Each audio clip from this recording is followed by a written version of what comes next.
আজকে আমার খুতবার বিষয় রমজানের প্রভাব।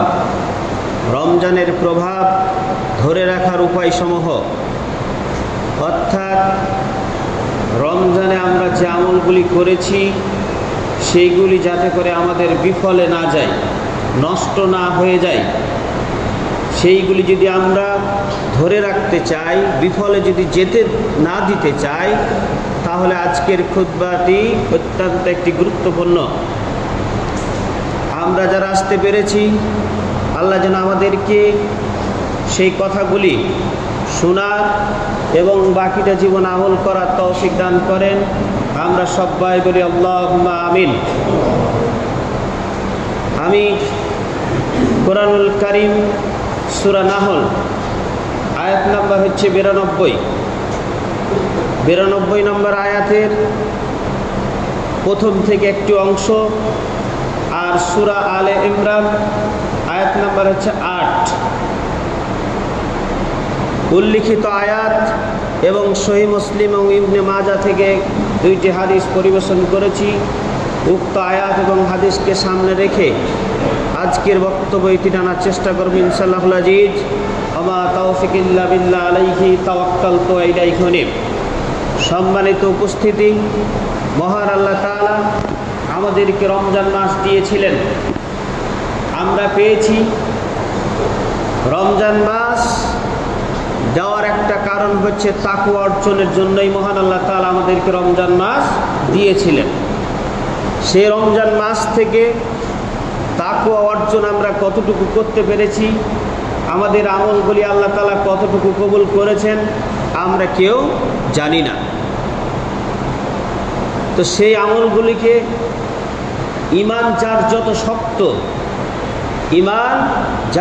শক্ত, তার আমলও ঠিক সেইরকম হয়েছে। ঈমান যার দুর্বল, তার আমলও সেরকম দুর্বল হয়েছে। এমনও কিছু মানুষ আছে, রমজানে যা ছিল ঈদুল ফিতরে চাঁদ ওঠার সাথে সাথেই সেই তাকওয়া একেবারে শেষ হয়ে গেছে। অতএব মহান আল্লাহ তাআলা সূরা নাহল আয়াত নাম্বার 92, এখানে মহান আল্লাহ তাআলা বলছেন, ওয়ালা তাকুনু কাল্লাতি নাকাদাত গসলাহা মিন বা'দি কুওয়াতিন আনকাসা। মহান আল্লাহ তাআলা ঘোষণা করছেন, ওই ব্যক্তি, ওই নারীর মতো তোমরা হইও না, যেই নারী গজলাহা মিন বা'দি কুওয়াতিন, সেই রশিকে শক্ত করে পাকানোর পর সেই রশিকে একেবারে টুকরো টুকরো করে কেটে নষ্ট করে দেয়, এইরকম মহিলার মতো তোমরা হইও না। আল্লাহ তাআলা নিষেধ করছে। তো সেই নারী কি করত? তাফসিরে এসেছে যে তিনি কি করতেন, শক্ত করে রশিকে পাকাতেন, পাকানোর পর টুকরো টুকরো করে সেই রশিটুকু কেটে নষ্ট করে দিতেন। তা আমরা কষ্ট করে রমজান মাসে ইবাদত বন্দেগী করলাম, তাকওয়া অর্জন করলাম, দান খয়রাত করলাম, কোরআন তেলাওয়াত করলাম, নামাজ পড়লাম, কষ্ট করে তাহাজ্জুদের সালাত পড়লাম, যাকাত দিলাম, সব কিছু করলাম। এমন কিছু কাজ করা যাবে না যেটার কারণে আমাদের আমলগুলি নষ্ট হয়ে যায়। এই জন্য বলছেন, ওই মহিলা যেমন রশিকে শক্ত করে পাকানোর পর সেই রশিকে নষ্ট করে দেয়, এই মহিলার মতো তোমরা হয় না, নিষেধ করে দিল। আমাদের পৃথিবীতে এমন কিছু মানুষ আছে যারা রমজান মাস আসলে কিছুটা ভালো হয়ে যায়, আবার রমজান মাস শেষ হলে আগে যা ছিল তাই। রমজান মাসে একটু চেঞ্জ হয়েছিল, আবার রমজান মাস শেষ হওয়ার সাথে সাথেই আগে যা ছিল তাই। তাহলে আমি রমজান থেকে কি শিক্ষা নিলাম? রমজান থেকে আমরা শিক্ষা নিতে পারিনি। এরাই হচ্ছে হতভাগা, এরাই হচ্ছে কপাল পোড়া। এই সব লোকদের জন্য হচ্ছে মহান আল্লাহ তাআলার কাছে কোনো প্রতিদান নেই। এরপরে সূরা আল ইমরান আয়াত নাম্বার 8 আল্লাহ তাআলা বলছেন, রব্বানা লা তুযিগ কুলুবানা বা'দা ইয হাদাইতানা ওয়া হাব লানা মিন লাদুনকা রাহমা ইন্নাকা আনতাল ওয়াহ্হাব। এবং আল্লাহর কাছে দোয়া করতে হবে। তাহলে 1 নাম্বার কাজ সেটা হচ্ছে আমাদেরকে এমন কিছু কাজ করা যাবে না যেটা আল্লাহ তাআলা পছন্দ করেন। তাকওয়া ওই জিনিসটাই, শুধু আপনি ভালো একটা পাঞ্জাবি পরলেন, জুব্বা পরলেন, লম্বা একবারে জুব্বা পরলেন, আর টুপি একেবারে খুব লম্বা টুপি থাকলো, এর নাম তাকওয়া নাই। তাকওয়া হচ্ছে ওটাই যেটা আল্লাহ তাআলা নিষেধ করেছেন, যেটাতে আল্লাহ তাআলা খুশি হবেন, যেই হারাম কাজগুলি নিষেধ করেছেন সেটা মেনে চলার নামই হচ্ছে তাকওয়া। রমজান মাস মেনে চললাম, বাকি আর 11টা মাস আর খবর নেই, এর নাম তাকওয়া। আপনি খুব দান খয়রাত করলেন, এর নাম তাকওয়া নয়। আল্লাহ তাআলা একটা সীমারেখা দিয়ে দিয়েছেন, একটা বাউন্ডারি দিয়ে দিয়েছেন, সেই বাউন্ডারির মধ্যেই আপনাকে থাকতে হবে, বাউন্ডারির বাইরে গেলে চলবে না, এর নাম তাকওয়া নয়। সূরা আল আরাফ আয়াত নাম্বার হচ্ছে 175 এবং 176 নম্বর আয়াতে একটা ঘটনা উল্লেখ রয়েছে। সেখানে যে ব্যক্তিটার কথা বনী ইসরায়েলদের যুগে একজন লোক ছিল, তার নাম হচ্ছে বালআম ইবনে আবার। তার নামটা কি? বালআম ইবনে আবার। তিনি এমন একজন ব্যক্তি ছিলেন মুসা আলাইহিস সালামের যুগে। তিনি এমন একজন লোক ছিলেন যেই লোকের ব্যাপারে বলা হয়েছে যে তিনি যেই দোয়াটাই করতেন আল্লাহর কাছে আল্লাহ তাআলা কবুল করে নিতেন। মুস্তাজাবুদ দাওয়া যেটাকে বলা হয়, যেই দোয়াটাই করতেন সেই দোয়াটাই আল্লাহ তাআলা সেটা কবুল করে নিতেন। তাফসীর ইবনে কাসিরে যে ঘটনাটি উল্লেখ রয়েছে যে তার স্ত্রী খুব সুন্দর ছিল, সেখানে আরেকটি ঘটনা উল্লেখ রয়েছে যে তার স্ত্রী আসলে খুব ভালো ছিল না, কিন্তু আল্লাহ তাআলা যেই দোয়াটাই খুব করতেন সেই দোয়াটাই কবুল করে নিতেন। একদিন আল্লাহর কাছে দোয়া করছেন যে আল্লাহ তুমি আমার স্ত্রীটা খুব সুন্দর করে দাও, আল্লাহ তাআলা সেটা কবুল করে দিলেন। এটা যখন করলেন, যখন এই কাজটা করলেন, এরপরে একটা সময় আসলো, মুসা আলাইহিস সালাম এক যুদ্ধে যাওয়ার জন্য প্রস্তুতি গ্রহণ করলেন। সেখানকার বনী ইসরায়েলদের লোকজনেরা ওই ব্যক্তির কাছে এসে বলল, আপনি কি করেন? মুসার বিরুদ্ধে দোয়া করেন। আল্লাহর কাছে অনুমতি চাইল যে আমাকে আমার দেশের লোকজন বলছে মুসার বিরুদ্ধে দোয়া করতে। মুসা বললেন, আল্লাহ তাআলা বললেন যে না, মুসার বিরুদ্ধে কখনো দোয়া করা যাবে না। এরপরে তখন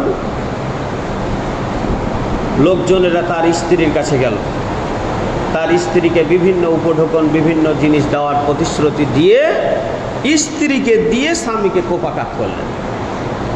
স্ত্রী খুব সুন্দর, তার কথা আর ফেলতে পারলেন না, মুসার বিরুদ্ধে দোয়া করলেন। সূরা আল আরাফ আয়াত নম্বর হচ্ছে 175 এবং 176 নম্বর আয়াতে সেই ঘটনাটা উল্লেখ রয়েছে।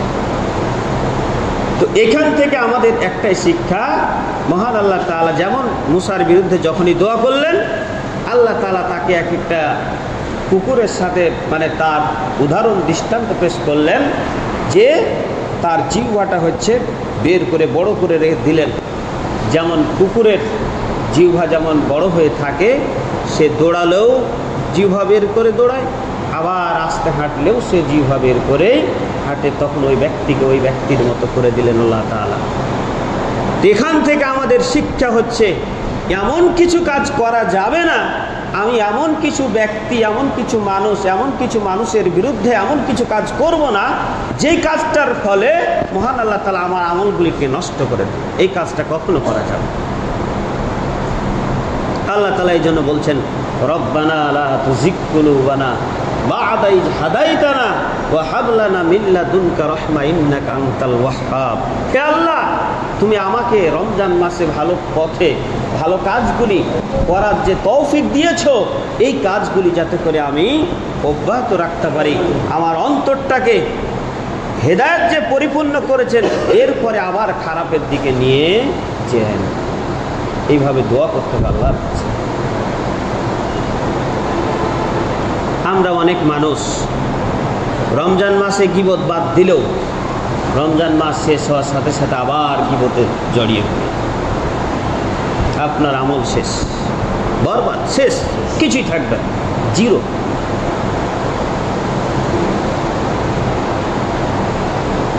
সুযোগ পেলেই বদনাম করতে ছাড়ি না। তাহলে আমরা রমজান থেকে কি শিখি? তাই বলছেন এমন কাজ করা যাবে না যেই কাজটা করার ফলে আপনার আমলগুলি বরবাদ হয়ে যায়। সূরা নাহল আয়াত নাম্বার হচ্ছে 92, আর পরে যেটা বললাম সেটা হচ্ছে সূরা আল আরাফ আয়াত নাম্বার হচ্ছে 8। এখানে এই কথাটি উল্লেখ রয়েছে। আর ঘটনার কথা যেটি বললাম, সূরা হচ্ছে আল আরাফ আয়াত নাম্বার হচ্ছে 175 এবং 176 নম্বর আয়াতে সেই ঘটনাটি উল্লেখ রয়েছে। অতএব আমাদেরকে এই সমস্ত কথাগুলি থেকে শিক্ষা নিতে হবে। আমরা এমন কাজ করব না যে কাজটা করার ফলে আমার আমলগুলি বাতিল হয়ে যায়, এই কাজটা আমরা কখনোই করব না। আল্লাহ তুমি আমাদেরকে করার তৌফিক দান করেন, আমরা সবাই বলি আল্লাহুম্মা আমিন। এরপরে তৃতীয় নাম্বার যে কাজটি করতে হবে, তাহলে প্রথম নাম্বার পেলাম এমন কাজ করব না যেটার ফলে আমার আমলগুলি শেষ হয়ে যায়। দ্বিতীয় নাম্বার হচ্ছে আমরা কি করব? আল্লাহর কাছে দোয়া করবো যে আল্লাহ তুমি আমাকে রমজান মাসে ভালো পথে চলার তুমি তৌফিক দিয়েছিলাম, রমজান পরে যেন আমি খারাপের দিকে আর ধাবিত না হয়, এই জন্য আল্লাহর কাছে দোয়া করব। তৃতীয় নাম্বার যে কাজটি করতে হবে সেটা হচ্ছে সপ্তাহে যে রোজার যে বিধানগুলি, সপ্তাহে মাসে এই রোজাগুলি অব্যাহত রাখতে হবে, সেই সিয়ামগুলি অব্যাহত রাখতে হবে। নবী করিম সাল্লাল্লাহু আলাইহি সাল্লাম এই মাসটা, শাওয়াল মাসটা, এই মাসের ব্যাপারে নবী করিম সাল্লাল্লাহু আলাইহি সাল্লাম বলছেন, কেউ যদি কি করে, আইব আনসারী থেকে বর্ণিত, তিনি বলেন রাসূল সাল্লাল্লাহু আলাইহি সাল্লাম বলছেন, মান সামা রমাদান সুম্মা আতবাহু সিত্তান মিন শাওয়ালিন কানা কা সিয়ামিদ দাহরে, অর্থাৎ কেউ যদি শাওয়াল মাসের 6টা সিয়াম রাখে তাহলে সে যেন সারা বছরই সিয়াম রাখার সমান সওয়াব আল্লাহ তাআলা দিয়ে দিবেন। সুবহানাল্লাহ। একটু হিসাবটা আমরা মিলিয়ে নিই, সেটা হচ্ছে 30 দিনে হচ্ছে 10 দিয়ে, 30কে 10 দিয়ে গুণ করলে 300 হয়। আর এই যে শাওয়াল মাসের যে 6টা সিয়াম, এই 6 10 60, 360, আরবি হিসাব হলো 360 দিনে বছর, ইংরেজি হলো 365। এটা আমরা সকলেই জানি। আরবি হচ্ছে মধ্যম মানে 360, অর্থাৎ এই রমজান মাসের আমরা সিয়াম রেখেছি, পাশাপাশি শাওয়াল মাসের যদি 6টা সিয়াম রাখি, আল্লাহ তাআলা পুরা বছরের সওয়াবটা লিপিবদ্ধ করে দিবেন। সুবহানাল্লাহ। মহিলারা এই আমলটা অধিকাংশই করে, কিন্তু ছেলেরা এটার ব্যাপারে খুব উদাসীন, একেবারে উদাসীন। মহিলারা অনেক মহিলা করে। এই জন্য আমাদের উচিত হবে আমরা শাওয়াল মাসের যে 6টা সিয়াম সেটা অবশ্যই আমরা করব। এখন এই 6টা সিয়াম একেবারে করব না পুরা মাসের মধ্যে যে কোনো সময় করলেই হবে, বা বাদ দিয়ে করা যায় কিনা? একবারে করলে একসাথে 6টা সিয়াম করলে ভালো, দ্রুত শেষ হয়ে যাবে, তাড়াতাড়ি শেষ হয়ে যাবে। কখন তার মৃত্যু চলে আসে কেউ আমরা বলতে পারবো না, তাহলে এই দিক থেকে আমরা বেঁচে গেলাম। এই জন্য দ্রুত একসাথে করাটা ভালো। তবে আপনার যদি সময়ের অভাব হয়, সমস্যা হয়, তাহলে আপনি এই মাসের মধ্যে যে কোনো টাইমে করতে পারেন, অসুবিধা নেই। আরেকটা প্রশ্ন আছে যে আমার রমজান মাসের রোজা কাজা রয়েছে, এখন আমি রমজান মাসেরটা আগে করব না হচ্ছে এটা আগে করব? অসুবিধা না, আপনি যে কোনো একটা করলেই হবে। কাজা রোজার সময় হচ্ছে সামনে রমজান পর্যন্ত, সামনে রমজান পর্যন্ত সময় থাকে কাজা রোজার, কিন্তু শাওয়াল মাসের যে 6টা সিয়াম এই মাসেই আপনাকে করতে হবে, অন্য কোনো মাসে করা চলবে না।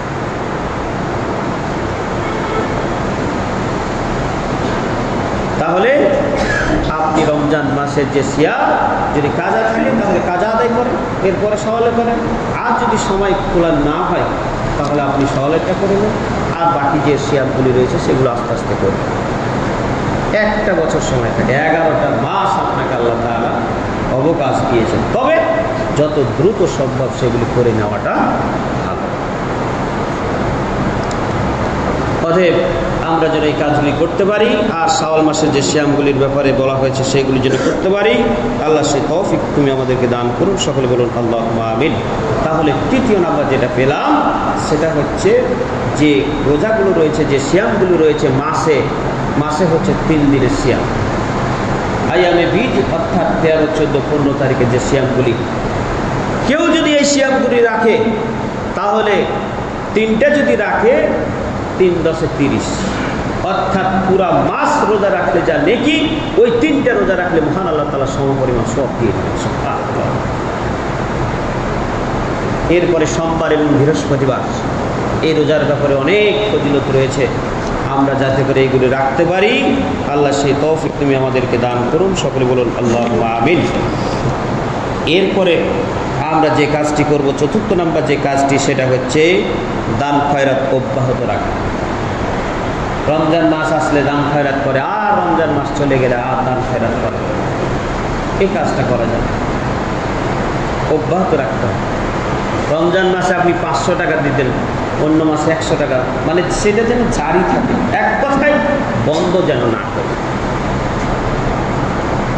আর দিতে থাকলে আল্লাহ তাআলা আপনার হাতটাকে পরিপূর্ণ করে দিবেন, পরিপূর্ণ ভরে দিবেন। 5ম নাম্বার কাজ হচ্ছে ফরজ ইবাদত, এর সাথে কোনো আপোষ নেই, ফরজ ইবাদতের সাথে কোনো আপোষ নেই। রমজান মাস ঠিক ফজর বলেন সব জামাতের সাথে আদায় করেছে, রমজান মাস শেষ আর ফজর নেই, এটা হলে চলবে। আপনি একদিন সুযোগ দিয়ে দেখেন, শয়তান আপনাকে আরেকদিন হচ্ছে বিভ্রান্ত করবে।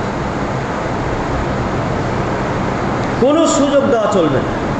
শয়তানকে সুযোগ দিলেই সে আরেকটা পথ আপনাকে বলে দিবে, আজকে যাইস না, আজকে এই সমস্যা, পেটের সমস্যা, পেটের গন্ডগোল, রাস্তার সমস্যা, এটা সমস্যা, মানে বিভিন্ন অজুহাত সে দাঁড় করাতে থাকে।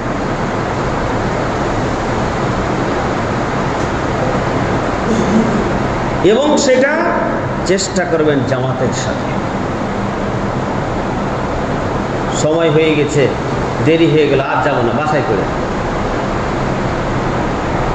এটা কখনো করবেন। ফরজের ব্যাপারে কোনো আপোষ নাই শয়তানের সাথে, কোনো আপোষ করাই চলবে না। আপোষ করলেই আপনার বিপদ। আপোষ করলে একটা আপনি সুযোগ তাকে দাঁড় করিয়ে দিলেন যে হ্যাঁ একটা সুযোগ পেয়ে গেছে। এরপরে রমজান মাসে যেমন কোরআন তেলাওয়াত করেছেন, নির্দিষ্ট একটা সময় বের করে 2-3 বার করে কোরআন তেলাওয়াত করেছেন, অন্য 11টা মাস একটা নির্দিষ্ট সময় করে নেবেন যে আমি কোরআন তেলাওয়াত করবই, তাতে আমার যতই কাজে হচ্ছে ব্যাঘাত ঘটুক না কেন।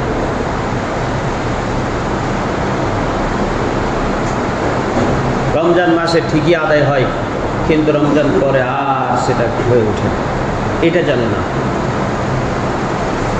নির্দিষ্ট একটা সময় বের করে নেবেন যে আমি এই টাইমে পড়বই, যতই আমার কাজ থাকে। এটা করার সাথে সাথে চেষ্টা করবেন সেগুলি মুখস্থ করা।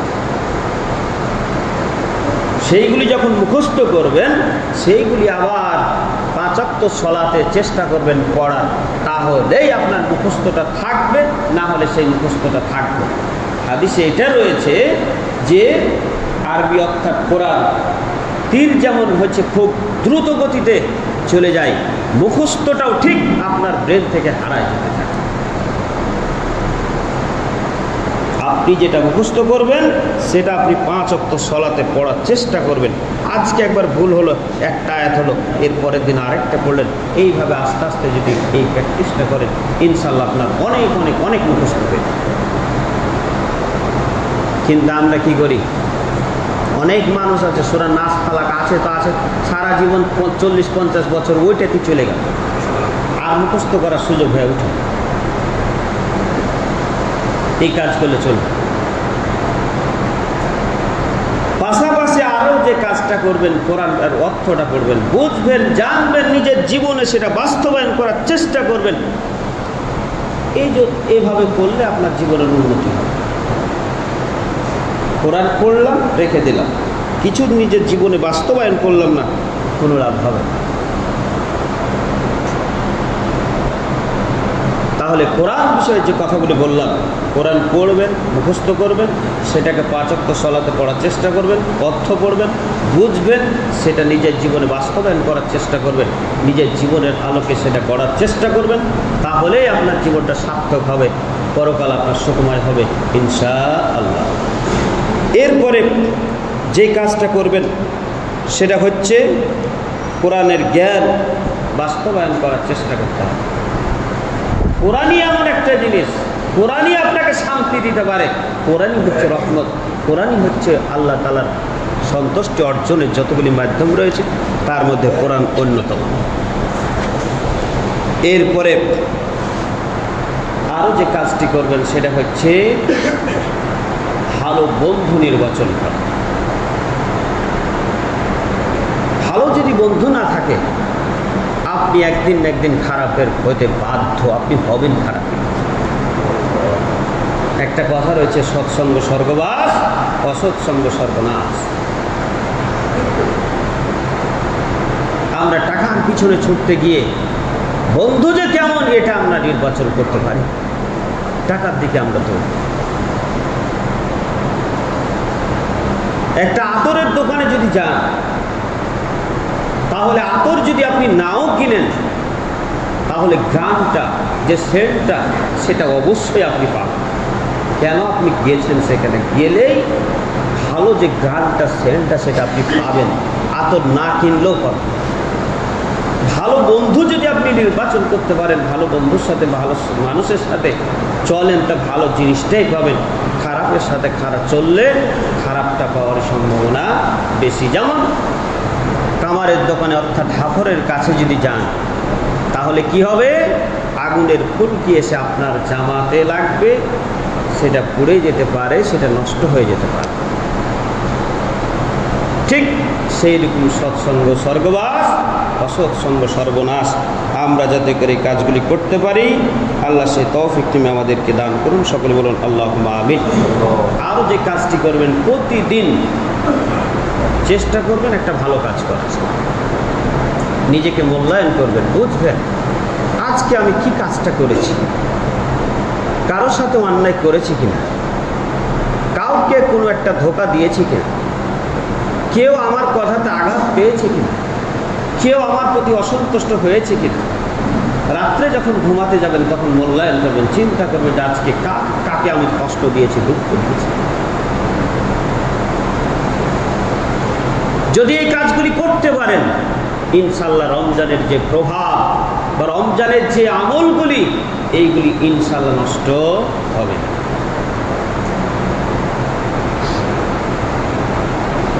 সেইগুলি যদি ধরে রাখতে চাই, সেইগুলি যদি অব্যাহত রাখতে চাই, সেইগুলি আমরা যদি ভালো রাখতে চাই, আমলগুলি নষ্ট করতে না চাই, তাহলে অবশ্যই কাজগুলি করতে হবে।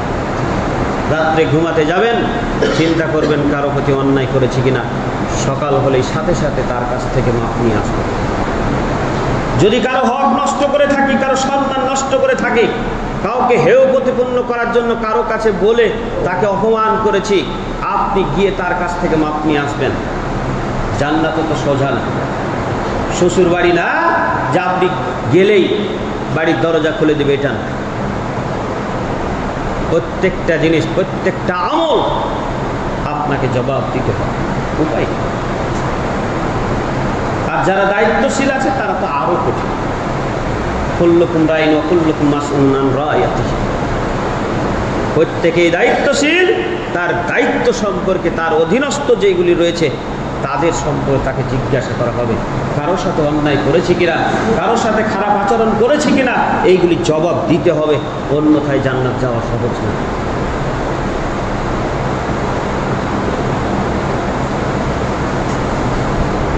অতএব আজকে আমাদেরকে এই ভালো কাজগুলো অব্যাহত রাখতে হবে এবং আপনি ওই সমস্ত লোকদের সাথে চলাফেরা করবেন যারা আল্লাহকে চিনে। শুধু রমজান না, রমজানের বাইরেও যারা আল্লাহকে চিনে তাদের সাথে আপনি উঠা বসা করেন। রমজান মাস আসলে আল্লাহকে চিনল, রমজান মাস শেষ, ওই ব্যক্তি আল্লাহকে চিনে না, ওই ব্যক্তি যেন আপনার বন্ধু না হয়। যারা পূর্বসূরি, যারা সালফে সালেহিন, তারা এই কাজটি করতেন। রমজানে মানুষ অনেক আল্লাহকে চিনে, রমজান মাস শেষ, ওই ব্যক্তি আর আল্লাহকে চিনে না, ওই ব্যক্তি আপনার বন্ধু হতে পারে। যারা পূর্বসূরি, যারা আগের সালফে সালেহিন, তারা এই কাজটি করতেন।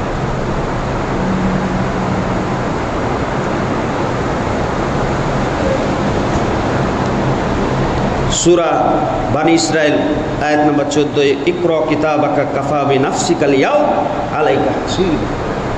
মহান আল্লাহ তাআলা বলছেন যে তুমি তোমার কিতাবকে পাঠ করো, তোমার হিসাব দেওয়ার আগেই তুমি নিজের হিসাবটা করে নাও। আমি কি এমন আমল করেছি, কি কাজ করছি, আমি তো নিজেই যথেষ্ট। আমি যদি আজকে মনে করি যে হ্যাঁ আমি ভালো ভালো কাজগুলি করছি, নিজেই সেটার প্রমাণ। প্রতিদিন আপনার অ্যানালাইসিস করবেন, চিন্তা করবেন কারোর সাথে কোনো অন্যায় করেছি, এই একটাই যথেষ্ট। আল্লাহ তুমি আমাদেরকে যে কথাগুলি বললাম, আল্লাহ তুমি আমাদেরকে মেনে চলার এবং আমল করার তৌফিক দান করেন। আমরা সবাই বিল আল্লাহুম্মা আমিন। ওয়া মা আলাইনা ইল্লাল বালাগ।